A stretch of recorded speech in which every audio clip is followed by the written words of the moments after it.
everyone, and welcome back. So, today in our Savvy Shopper experience, we are going to tackle a common dilemma. It is the generic or store brand versus brand name products. So, let's find out when it's smarter to go with generic and when you should stick to brand names. Now, first off, brand names are often very familiar and trusted by consumers, but they typically come with a pretty hefty price tag. So let's explore the differences, why they cost more, and if they're really worth that extra money. So, within the last decade, generic products have really gained popularity as a budget friendly option, and more people are willing to try them.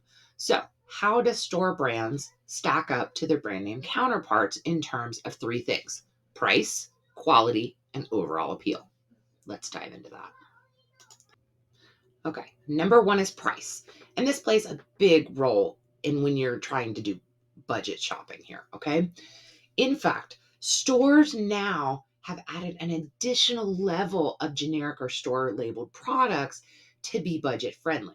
Perfect example of this is, have you seen the products labeled as Smartway at Kroger owned stores?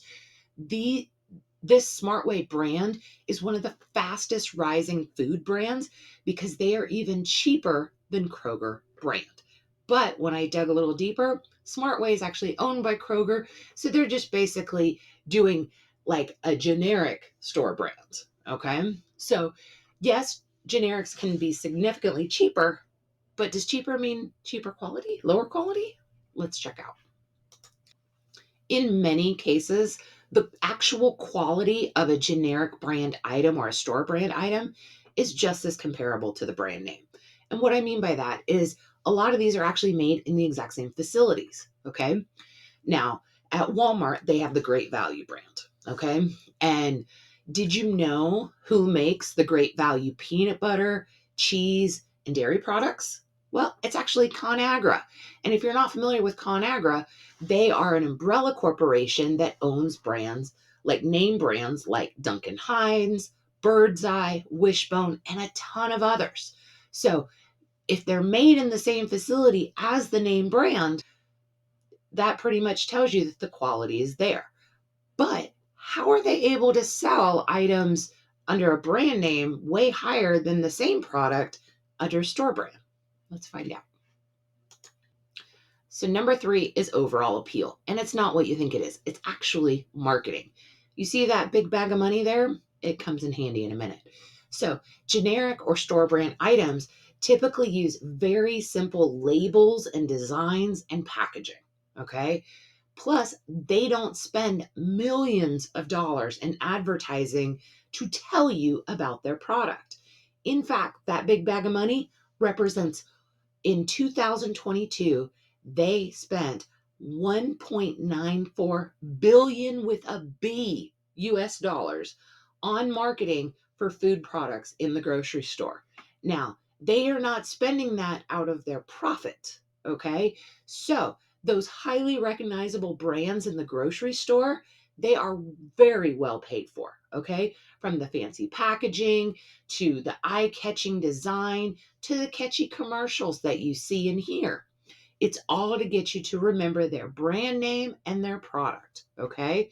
So, of course, they charge more for this because they have spent so much more to market it, even though the product itself probably costs the same to make as the store brand. So, that right there tells you there's a lot of difference there. Now, there are many scenarios where going generic makes sense and it's going to save you a lot of money without sacrificing quality. And I know that a lot of people mention coupons.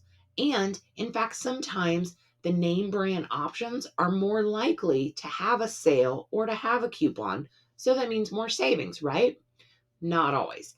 Sometimes, even when you go to buy a brand name product with a coupon or it's on sale, it's still more expensive than the store brand. So, unless I'm buying a name brand item on like a super special sale or with a coupon, more than likely I'm just going to go ahead and get the store brand because it's still going to be cheaper. So, let's now look at the products of which and which categories are best for generic buying. Now, brand names do hold an upper hand in three categories. Okay. That's going to be taste, technology, and specific formulations. Okay. So this is how you can kind of identify when brand loyalty might be justified. Number one, taste. Okay. So specialty or gourmet items or signature recipes, that's a thing for brand items. And these items are going to be high end items like chocolate, specialty cheeses, ready to eat meals. And a lot of times you won't even find generics in those categories. The second one is technology. And really, this is their innovation and their research and development. Brand names typically have huge teams that are always coming out with new products and new flavors. Like, I don't know if you remember the pickle craze that we had for a while there, where a couple different brands came out with pickle flavored items.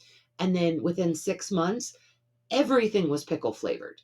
Well, it took a lot of money and innovation for that company to originally bring out the pickle flavored chip or whatever. And then once people noticed that they were buying it, then all of a sudden every other company followed suit and was like, oh, we got a new pickle flavor. And this happened too with like ranch, and for a while it was like jalapeno popper flavor. And you'll notice that this pops up. Some are big winners, some aren't. Now, another thing is patented formulas. And you will see this most often in things like skincare and pharmaceuticals. Certain brand name products, they just have a patented formula. And this means generics cannot replicate it. Now, when it comes to pharmaceutical items, you will notice after a certain amount of time, they do release that information and generics pop up. But when they first come out, it's pretty much brand name or nothing. So the other part of that is the reputation and trust, okay? Especially when it comes to health and beauty. A lot of times people are very label specific because they trust that company, not necessarily because of the price.